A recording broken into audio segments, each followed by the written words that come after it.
ابے یار تو ابھی تک بیٹھا ہوا ہے، تیار نہیں ہوا؟ باسط اور سہیل نے ایک دم سے اس پر دھاوا بول دیا تھا۔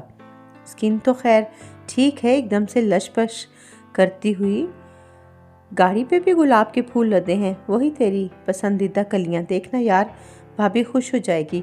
باسط اس کا پکا یار تھا تو سہیل جگری دوست۔ کہیں کوئی کمی تو نہیں تھی، پر صحرا باندھتے ڈر بھی رہا تھا، خوشی بھی تھی، جیب میں انگوٹھی بھی چھپا رکھی تھی، بہت ساری باتیں بھی سوچ رکھی تھی، مگر دل کو ایک دھڑکا سا بھی تھا کہ کہیں رخسانہ بھابھی اور اکرم بھائی والا حال نہ ہو جائے۔ اکرم بھائی کو اس نے ہمیشہ غصے ہی میں دیکھا تھا، نہ ڈھنگ سے کسی سے بات کی، نہ کسی دوسرے کی سنی، اور پھر رخسانہ بھابھی کو لے کر ان کے میکے اور اپنے سسرال جا بسے۔ اب کبھی کبھار ہی ان کی مسکین شکل دکھائی دیا کرتی تھی، وہ غصہ اور روب سب ہوا ہوئے اور وہ ایک عام سی شکل ہو کر رہ گئے تھے۔ کہیں تو بھی صرف بھابھی کا ہی نہ ہو کر رہ جانا، آنٹی اور ماریا کا بھی خیال رکھنا ہے تجھے۔ باسط بے لاگ بول اٹھا، گھر کے سارے قصے سے واقف تھا۔ ماریا ابھی سیکنڈ ایئر میں تھی، ماریا کا کوئی قصور نہیں تھا، مگر امی نے بھی رخسانہ بھابھی کے ساتھ بنا کر رکھنے کی کوئی خاص کوشش نہیں کی تھی۔ گلاب کے تر و تازہ پھولوں کی طرح اس کا دل بھی کسی کی چاہت سے بھرے پیالے جیسا تھا، مگر ساتھ سائے کی طرح ایک خوف بھی تھا کہ پتہ نہیں اسے اس کی مجبوریوں اور محبتوں سمیت قبول کرتی بھی ہے کہ نہیں۔ گزارے لائق آمدنی، چھوٹا سا گھر، وہ تو کرائے کا گھر بھی افورڈ نہیں کر سکتا، یعنی امی اور ماریا کو علیحدہ اور صبا کو علیحدہ دال راشن خرید کر نہیں دے سکتا۔ پتہ نہیں یہ زندگی کا کون سا موڑ ہے، خوبصورت پھولوں بھرا، خوشبودار، کہ کانٹوں بھرا، جو اس کے تھکے پیروں کو زخمی ہی نہ کر ڈالے۔ کمرے میں مدھم سی لائٹ روشن تھی، سارے کمرے میں گلاب کے پھول بکھرے پڑے تھے، اس کے ارمانوں کی طرح فرش پر پھولوں کا ہی فرش بچھا تھا۔ روشن قندیلیں، خوشبوؤں اور آرزوؤں میں ذرا سا بھی فرق نہیں، مہکنے پر آئیں تو سونے بھی نہ دیں، اور جو اگر پوری نہ ہو تو مرجھا کر دل کے کسی پوشیدہ خانے میں جا بسیں، غائب ہو جانے کا پتہ بھی نہ چلے۔ پھولدار صحرا اس نے سر پر رکھا اور باہر کی دنیا دیکھنے کو نکل پڑا کہ جب وہ صحرا سر سے ہٹائے گا تب دنیا اس کی بدل چکی ہوگی اور وہ ایک نئی زندگی کی شروعات کرے گا۔ کیا پتہ اس میں غم نہ ہو، وہ اپنی گھنی لمبی مونچھوں کو تاؤ دے کر کہہ سکے کہ ہمسا ہو تو سامنے آئے۔ یہی سوچ کر اس کی نظریں باسط، سہیل اور جمشید پر جا ٹکیں۔ بہت سارے لوگ تھے جو بہت اچھا ناچ رہے تھے، باقی تو ساری زندگی اسے اکیلے ہی ناچنا تھا۔ کار کے اندر بھی میوزک چوائس کی داد دینا پڑے گی، ایک سے ایک محبت بھرا گیت، کچھ اکساتے ہوئے، کچھ للچاتے ہوئے۔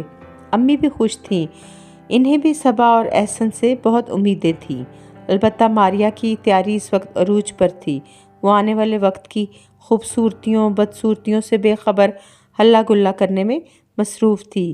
اس کی سہیلیوں کا پورا جھنڈ اس کے ساتھ اٹھ بیٹھ رہا تھا، یا اللہ سب ایسا ہی خوشگوار اور حسین رہے۔ سفر تھوڑا سا تھا، جلد ہی کٹ بھی گیا۔ وہ نیچے اترا اور ایک نئی سرزمین پر قدم رکھ دیا، سامنے ہی صبا کا گھر تھا۔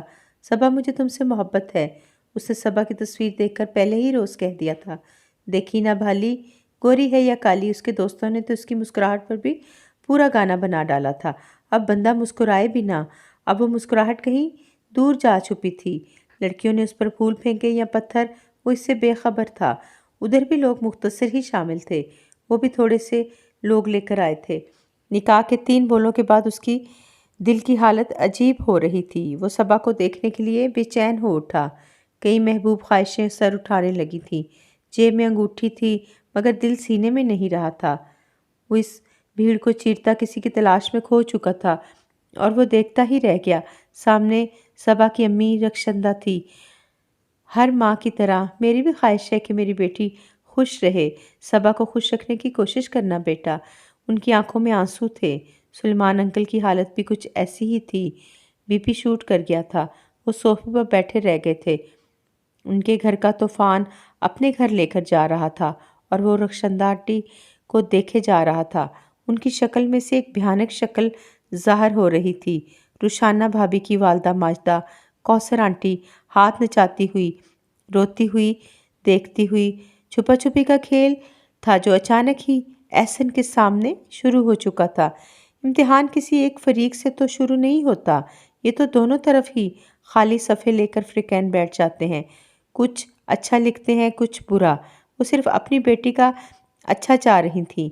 صبا بہت خوبصورت تھی، اس پر پہلی نظر پڑی وہ سب بھول بھال گیا تھا۔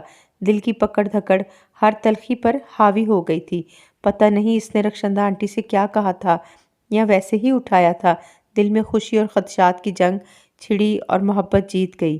صبا جیت گئی۔ صبا، میں چاہتا ہوں کہ ہم سدا اسی طرح مسکراتے رہیں۔ کیا تم ایسا کر سکو گی میرے لیے؟ حنائی ہاتھ، دل خود بھی کئی اندیشوں میں گھرا ہوا تھا، پلکیں ذرا سی اٹھیں۔ جی میں پوری کوشش کروں گی۔ پوری کوشش وہ کرے گی یا نہیں، کم وقت یاد ہی کب رہا تھا۔ پھولوں کی مہک، خوشبوئیں، زندگی گل و گلزار محسوس ہوئی تھی۔ کل کی کون سوچے؟ آفس سے لی گئی تھوڑی سی چھٹیاں تمام ہوئیں تو وہ کچھ حواسوں میں بھی آ چکا تھا۔ احسن بیٹا، میری میڈیسنز ختم ہونے کو ہیں۔ ماریا بیٹا، بھائی کو لکھوا دو ذرا۔ ماریا نے پرچہ اس کے ہاتھ میں تھما دیا اور خود اپنے لیے چکن پیس اور بیف بریانی کی بھی فرمائش کر دی۔ وہ خاموشی سے پرچہ تھامے باہر نکل رہا تھا، پھر لوٹ کر جلدی سے کچن میں چلا آیا، جہاں صبا ناشتے کے برتن سمیٹ رہی تھی۔ تمہیں بھی کچھ منگوانا ہو تو بتا دو۔ مجھے تو کچھ بھی نہیں چاہیے سوائے آپ کے، وہ مسکراتی ہوئی اندازے دل ربائی سے سرگوشی نما آواز میں کہہ رہی تھی۔ اسے رخسانہ بھابی یاد آنے لگی۔ کہیں وہ اس پر جال تو نہیں پھینکنا چاہ رہی۔ اچھا پھر میں چلتا ہوں، اللہ حافظ۔ سارے راستے وہ سوچتا رہا کہ اب وہ یقیناً رخشندہ آنٹی کو فون کرے گی، سارے دکھ سکھ بیان ہوں گے اور اس کی زندگی اجیرن بنا دی جائے گی۔ اس کا دل وسوسوں سے بھر چکا تھا۔ وہ مکڑی کے جالے کی سی گھات لگا کر اپنے گمان کے سچا ہونے کا منتظر تھا۔ چھٹی کا دن تھا۔ ناشتے کے بعد وہ اخبار کنگالنے میں مصروف تھا۔ ماریا امی کو لے کر کسی ہمسائے کے ہاں گئی تھی، عیادت پرسی کے لیے۔ صبا روزمرہ کے کاموں میں مصروف تھی، صفائی ستھرائی ہو رہی تھی، مگر اس کا ڈسا ہوا دل زنگ آلود ہی رہا تھا۔ اچانک وہ الرٹ ہو بیٹھا۔ صبا لاؤنج والے ٹیلی فون سیٹ کے ارد گرد گھوم رہی تھی۔ یقیناً اس کی ماں کی کال ہوگی۔ یہ عورتیں اور غیبتیں نہ کریں۔ اسے رخشندہ آنٹی بھی پسند نہ آئی تھیں۔ پتہ نہیں کون سی کامیابی کا گر مانگتی ہیں ایک دوسرے سے۔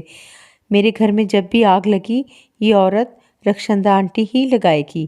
اس کے مضبوط سینے میں دل دھڑ دھڑا رہا تھا۔ دوسرے کمرے کا فون سیٹ اس کے کان سے جا لگا تھا، مگر وہ باہر نکل آئی تھی۔ شاید اسے شک ہو گیا تھا کہ احسن یہیں کہیں موجود نہ ہو۔ وہ میکے بھی کم کم جاتی تھی، اور لڑائی جھگڑے کا تو سوال ہی کیا، کوئی فرمائش شکایت بھی نہیں۔ وہ آخر کرنا کیا چاہتی ہے؟ ایک ہی بار اس گھر کو ماچس کی تیلی دکھا کر میکے جا بیٹھنا چاہے گی یقیناً۔ وہ دن میں اسے کھوجتا رہا اور رات کو بھول بھال جاتا۔ بڑے دنوں بعد امی اور ماریا ماموں شاہد کے پاس لاہور گئی ہوئی تھیں۔ وہ آفس سے جلدی لوٹ آیا تھا۔ رخشندہ آنٹی کو اس کا چھوٹا سالہ امجد چھوڑ گیا تھا۔ اب وہ دونوں جس موقع کی تلاش میں تھیں وہ میسر آ چکا تھا۔ جو راوی چین ہی چین لکھنے میں مصروف تھا، اب زہر اگلنے والا تھا۔ ٹی وی لاؤنج میں دونوں ماں بیٹی کو ان کی دانست میں تنہا چھوڑ کر وہ باہر نکل گیا تھا۔ وہ کیا پٹیاں پڑھانے آئی تھی، ابھی پتہ لگ جاتا، پھر ہی وہ کوئی دوسری حکمت عملی اختیار کرتا۔ سانس روکے وہ سننے میں مگن تھا۔ دیکھا، میں نے کہا تھا نا بیٹا، محبت سے بڑا کوئی ہتھیار نہیں۔ جو سمجھدار بچیاں اپنے شوہروں سے محبت کرتی ہیں نا، کبھی ناکام نہیں ہوتی۔ اس کی آمدن کا سوچ کر گزارا کرو۔ بے جا فرمائش قابل نفرت جان کا آزار بن جاتی ہے صبا۔ میں نے اس دن خود کو بڑی مشکل سے قابو کیا تھا امی۔ پیزا مجھے کتنا پسند ہے آپ کو پتہ ہے۔